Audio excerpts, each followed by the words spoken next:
நல்லா தான் பேசிட்டு இருந்தாரு. அந்த பேட்டி வெளியே வரதுக்குள்ள அவர் இறந்துட்டாருன்றது எங்களுக்கு ரொம்ப ஷாக்கிங்கான விஷயமா இருந்தது. நீங்க கூடவே இருந்தீங்க. சடனா அந்த விஷயம் கேள்விப்படும் உங்களுக்கு கூட ஷாக் ஆகுது. நான் அதுங்க அத்தை வீட்டுல இருந்தேன். அப்போ ஆஸ்பத்திரி போலாம் நான் வந்து கூட்டின்னு வந்து வாசல்ல இருக்கேன். வாசல்ல வந்து இறந்து போயிடாரு. அப்பா என்ன சொன்னாரு கடைசியா? ஏதாவது கடைசியா என்கிட்ட பேசல. எல்லாருமே கேட்டிருந்தது, வடிவேலு சார் பார்க்கவே இல்லையாப்பா, வடிவேலு சார் எதுவும் கேட்கவே இல்லையாப்பா அப்படின்னா. வடிவேலு சார் வரவும் இல்லையாப்பா, வடிவேலு சார் ஏதாவது கால் பண்ணாரா, ஏதாவது உங்ககிட்ட பேச எதுவுமே பண்ணல. ஏன் இது கெட்ட பழக்கம் எந்த பிரச்சனை வர மாட்டேங்குது, நல்லா இருக்கவங்களுக்கு தான் பிரச்சனை வந்துருக்குது. அப்புறம் வந்து அதெல்லாம் அடியே வந்து ஆரம்பிச்சு பல உதவிகள் எனக்கு வர வேண்டியது. நான் பல இடங்கள்ல கேட்டுட்டேன், பண்றேன்னு சொல்லியிருக்காங்க. அந்த மாதிரி உதவிகள்லாம் கண்டிப்பா கிடைச்சிருக்கும் ஃபேமிலிக்கு. ஹாஸ்பிட்டல்ல பண்ணவங்க தான் யூஸ் பண்றாங்க. மத்த அப்பா இன்னும் கேட்டிருக்கேன், லட்சுமி கொடுத்துருக்கேன், அவெல்லாம் இன்னும் யாருமே பண்ணல.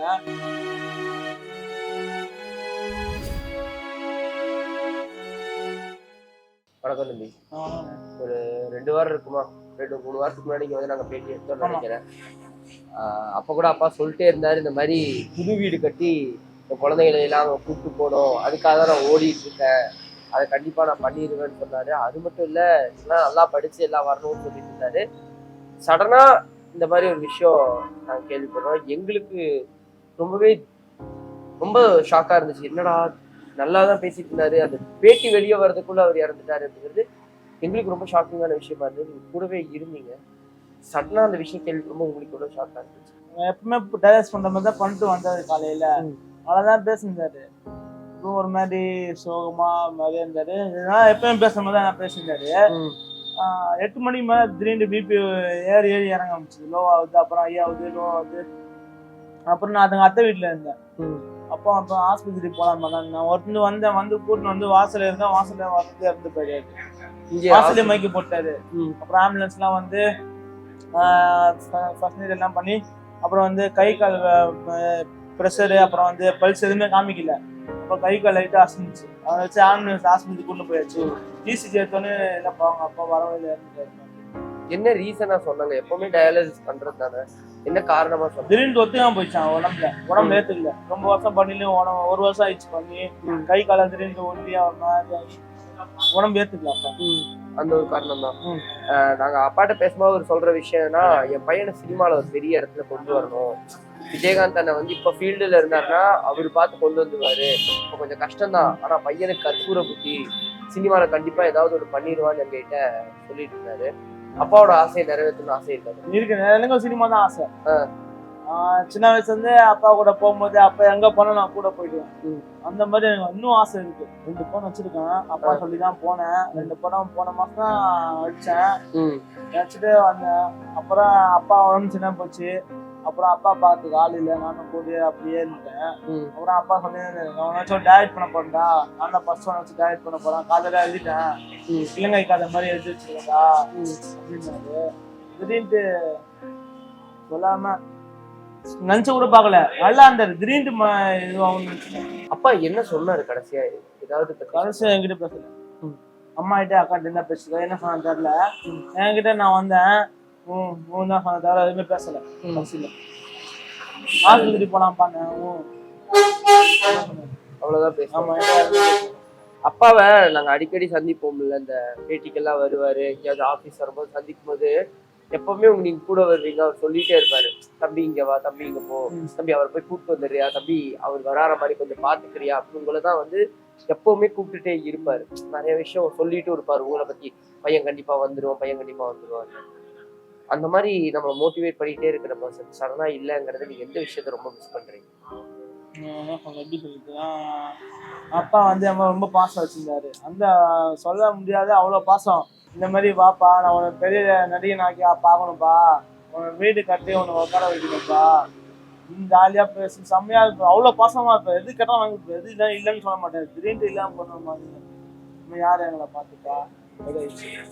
எல்லாருமே இன்னொரு விஷயம் கேட்டுட்டு இருந்தது என்ன அப்படின்னா, அப்பாவை பொறுத்த வரைக்கும் நம்ம பொண்ணை பண்ணிட்டு எப்பவுமே நாங்க வடிவேலு சார் பத்தி கேட்கும் போதுமே அவர் சொல்ற விஷயம், அவருனாலதான் எனக்கு இந்த புகழ், நான் வந்து பல படங்கள் நடிச்சிருந்தாலுமே நான் எப்ப வடிவேல் சார் கூட நடிச்சனோ அப்புறம் தான் எனக்கு இந்த புகழ்லாம் கிடைச்சது. ஆமா போனா எல்லா இடத்துலயும் இப்ப கடைசி அடுத்த பேட்டியில கூட இந்த புகழுக்காரர் வடிவேல் சார் தான், எங்க போனாலும் அவரை பத்தி சொல்லாம அவர் இருந்ததே இல்லை. வடிவேல் சார் மேல மிகப்பெரிய மரியாதை கொண்டவரா இருந்தாரு.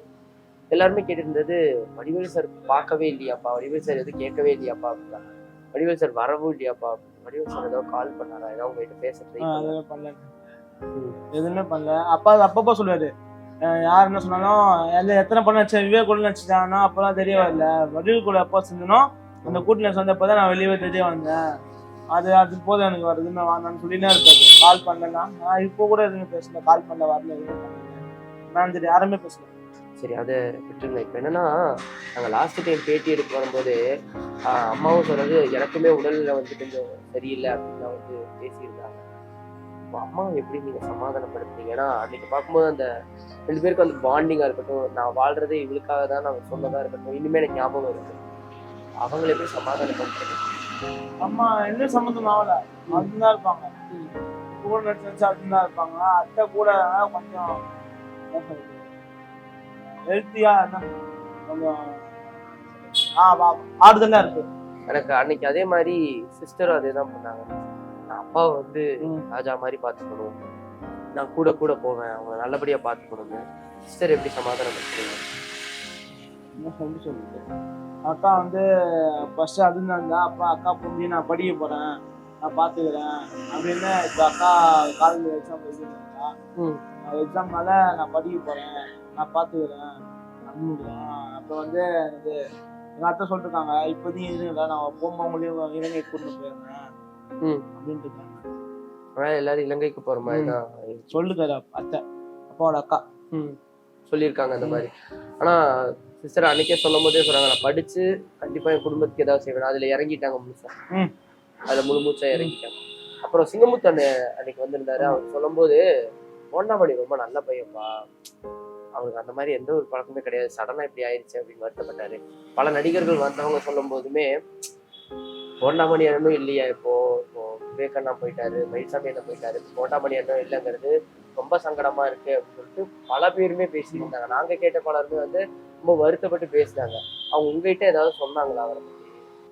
அவனுக்கு கல்யாணம் பண்ணி வச்சு இப்படி பண்ணிட்டான், எந்த கெட்ட பழக்கமும் இல்லை, ஏன் கெட்ட பழக்கம் எந்த பிரச்சனையும் வர மாட்டேங்குது, நல்லா இருக்கவங்களுக்கு தான் பிரச்சனை வந்துருக்குது. அப்புறம் வந்து எல்லா அடியும் வந்து ஆறுதல் சொன்னாங்க, எல்லா அடிகளும் வந்து ஆறுதல் சொன்னாங்க. சரி எல்லாரும் வந்தாங்க, எல்லாமே வந்து பண்ணாங்க. மெயினா ஒரு விஷயம் என்னன்னா, அப்பாவை பொறுத்த வரைக்கும் எனக்கு ரொம்ப பிடிச்ச விஷயம், அவர் சொல்ற விஷயம் என்னன்னா, உதவிங்கிறத நம்ம கேட்டாதான் கிடைக்கும் அப்படிங்கிறத வந்து அவர் ரொம்ப நம்பினாரு, அதை செய்யவும் செஞ்சாரு. நாங்க கேட்கும் போதுவே கூட, கேட்காம எப்படி ஒருத்தவங்க உதவி செய்வாங்க, கேட்டா கண்டிப்பா உதவிங்கிறது கிடைக்கும் அப்படிங்கறத மயில்சாமி என்ன சொல்லி கொடுத்ததா அவர் சொல்லுவாரு. அவர் இருக்கும்போது பலர் வந்து காரணம் பெஞ்சமின் ஒரு வீடியோ போட்டதுனாலதான் இவ்வளவு உதவியும் எங்களுக்கு. ஆமா, இப்ப கூட பெஞ்சமின் தான் எங்களுக்கு பார்த்து ஓகே எல்லாத்தையும் அவர் தான் மெயினா இருந்தது. அப்ப அவர் வந்து அப்பாவோட நண்பர் தானே, அவரு தான் ஆனா கூட நிக்கிறாரு, எல்லாமே பண்றது அவர் தான். அப்பா இருக்கும்போது பலர் வந்து அந்த வீடியோ பார்த்துட்டு உதவி பண்றதுக்கு முன் வந்தாங்க. இப்ப அக்காவை படிக்க வைக்கிறதுக்காக இருக்கட்டும், பல விஷயத்துக்கு முன்னாடி வந்து எல்லாருமே நின்னாங்க. இப்ப அப்பா இருந்ததுக்கு அப்புறம் அந்த உதவிகள் கிடைக்கும்னு அவங்க தீர்க்கமா சொன்னாங்களா? அந்த உதவிகள் பத்தி அவங்க என்ன சொல்றாங்க? ஏன்னா அப்பா அன்னைக்கு பேசும்போதே பல உதவிகள் எனக்கு வர வேண்டியது, நான் பல இடங்கள்ல கேட்டிருக்கேன், பண்றேன்னு சொல்லியிருக்காங்க. அந்த மாதிரி உதவிகள்லாம் கண்டிப்பா கிடைச்சிருக்கும் ஃபேமிலிக்கு. ஹாஸ்பிட்டல்ல பண்ணவங்க தான் உதவி பண்றாங்க. மத்த அப்பா இன்னும் கேட்டிருக்கேன், லெட்டர் கொடுத்துருக்கேன், அவெல்லாம் இன்னும் யாருமே பண்ணல. விஜயகாந்த் சார் வந்து ஒரு 10 ரூபா கொடுத்தாரு, அவ்வளவுதான். 10 ரூபா சார் விஜயகாந்த் கொடுத்துருக்காரு அவங்க இதுல இருந்து. அப்போ அதே மாதிரி அன்னைக்கு சிஸ்டர் பேசும்போது சொன்னாங்க, அப்பா கூட நான் தான் டயாலிசிஸ்க்கு எல்லாம் போவேன், அப்பாவோட வலியை பார்க்கும்போது என்னால தாங்கவே முடியாது, பொறுத்துக்கவே முடியல. அப்பதான் நான் ஒரு முடிவு எடுத்தேன், எப்படியாவது அப்பாவையும் அம்மாவையும் ஒரு புது வீடு கட்டி அந்த வீட்டுக்கு அவங்கள கூட்டிட்டு போகணும், அந்த வீட்டுல வந்து எங்க போட்டோவை பெருசா மாட்டணும் அப்படின்னு ரொம்ப ஆசைப்பட்டாங்க. அந்த ஆசை அப்பாவுக்கும் அதே தான் ஆசையா இருந்தது, பெரிய வீடு கட்டி போயிருந்தான். அந்த ஆசையை நீ நிறைவேற்றி ஹால்ல அப்பாவோட பாட்டு மாட்டணும்னு ஆசை இருக்கு. வீடு கட்டி அப்பா சொல்லிதான் இருக்கேன், அப்பா அவன் வீடு கட்டுறேன்ப்பா, நாம ஒன்னா போய் உக்காரலாம்ப்பா, போட்டோ பெரிய ஃபேமிலி போட்டோ பெருசா ஹால்ல மாட்டி ஜாலியா இருக்கலாம்ப்பா, சரிப்பா நீ பண்ணுப்பான்னு. நீ ஆக்சுவலி அடுத்த நீ என்ன பண்ண? நான் சினிமா தான் ஆசை இருக்கு. அப்பா நினைச்ச மாதிரி சினிமால போகணும். அப்பா நினைச்ச மாதிரி சினிமால இப்போ அப்பா வந்து இந்த காமெடி ஆர்டிஸ்டா கேரக்டர் ஆர்டிஸ்டா போயிட்டாரு, நீ என்னவா அதுதான் காமெடி தான். காமெடி தான் பண்ணணும். அப்பா தான் சொன்னாரு. அப்பா தான் ஆசைப்பட்டாரு. அப்பாக்கான ஆசை, அப்பா உன்னை எப்படி பார்க்கணும்னு ஆக்சுவலி ஆசைப்பட்டாரு. அதான் சொன்னப்பா, நீ யாரையும் படிச்சு நடிக்கக்கூடாதுப்பா, ஃபர்ஸ்ட் நான் டைரக்ட் பண்ணிட்டு அந்த படத்தை நீ நடிக்க போற, கதை ஒன்று உருவாக்கி வச்சிருக்கேன்ப்பா அப்படின்னு. சரிப்பா வாப்பா பார்க்கலான்னு மதுரையில பையனே என்ன சேர்த்து எடுக்கிறப்பா, இலங்கையில கதை வச்சிருக்காரு, இலங்கையில எடுக்கிற மாதிரி வச்சிருந்தாரு. அப்பா அப்பா டபுள் ஆக்ஷன் நடிக்கிற மாதிரிலாம் வச்சிருக்காரு. நினச்சு கூட பார்க்கல. யாருமே எதிர்பார்க்கல, எங்களுக்கே ஷாக்கிங்கான விஷயமா தான் இருந்துச்சு. மெயினா இப்போ நீங்க சொல்லணும்னு நினைக்கிற விஷயத்த கண்டிப்பா அப்பா அதனால நான் ஜெயிச்சிடுவோம்ப்பா, அது நீ எங்க இருந்தாலும் நீ பாப்பான்னு அப்பா கிட்ட ஏதாவது ஒரு விஷயம் சொல்லணும்னு ஆசை இருக்கா? நீங்க தாராளமா சொல்லலாம். நான் சத்தியம் நிஜமாலே எங்க அப்பா ஆசை சினிமால பெரிய ஆயிடுவேன். எங்க அப்பா என் கூட எப்பவுமே துணையா தான் இருப்பாரு, நம்பிக்கை இருக்கு. அப்பா நான் என்ன பெரிய சினிமால பெரிய ஆகும். இன்னொரு முக்கியமான விஷயம், லாஸ்ட் டைம் வந்தபோது தான் அப்பா எங்ககிட்ட சொன்னாரு, அப்பாவுக்கு டயாலிசிஸ் பிரச்சனை மட்டும் இல்லை, கண்ணுலையுமே வந்து ப்ராப்ளம் இருக்குது, கண் அவ்வளோ பர்ஃபெக்டா தெரியாது அப்படின்னு அவர் சொன்னார். அது உங்களுக்கு முன்னாடியே தெரியும், அது என்ன ஆச்சு? அப்பா வந்து ஒரு கண் நல்லா இருக்கும், ஒரு கண் மட்டும் பிரச்சனை இருக்கும். அது வந்து அப்பா வந்து இலங்கையில போற லைட்டா குண்டு உடச்சிட்டு போச்சுன்னு சொல்லுவாரு.